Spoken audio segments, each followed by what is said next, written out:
I'm Carol Slager, pharmacist, health coach, lifestyle blogger, and I write for Get Healthy magazine. In this month's Get Healthy, we're talking about gifting food. Some people, you don't know their interests, you're not sure what they like, you don't want something to just sit around their house, or worse yet, you don't want them to re-gift it. So food is a great option because everybody needs to eat and most people love to eat. So some ideas for you today include like an assorted fruit basket. You can order those online to be delivered, or if they're local, you can pick them up at your local grocery store. If you are going to do online gifts, you have lots of options: pasta, cheeses, sausage, popcorn, even pizza from Chicago area can be delivered to friends and family that have moved away and would appreciate that.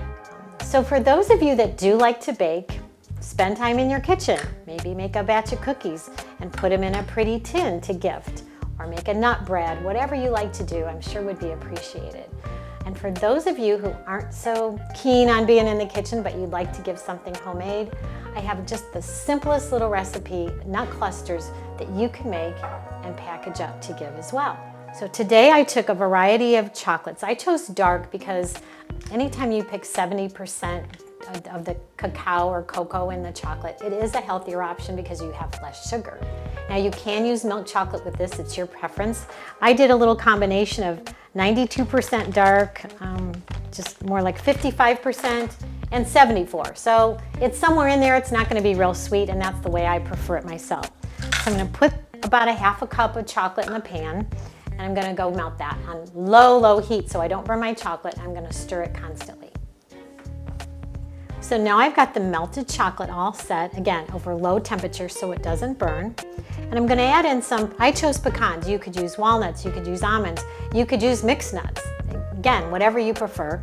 And I'm just gonna pour some in. You don't need to get upset or concerned that you could mess this up, because you can't.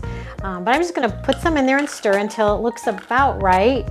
And I'll show you about how many nuts I like in there.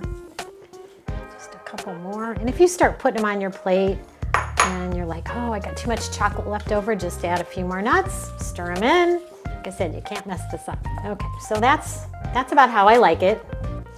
And then I'm gonna just take a spoon, and I have some parchment paper on a little plate.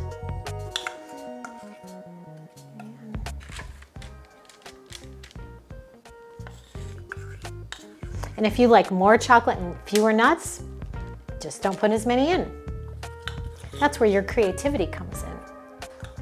So once I make my nut clusters, I put them in the refrigerator to harden up, and then once that happens, you can put them in a cute little jar with a bow.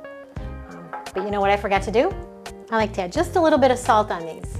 And then again, that's your preference if you like a little sea salt or not. Some people maybe not want the extra salt, but there. Now I would put these in the refrigerator, and then you have your little gift.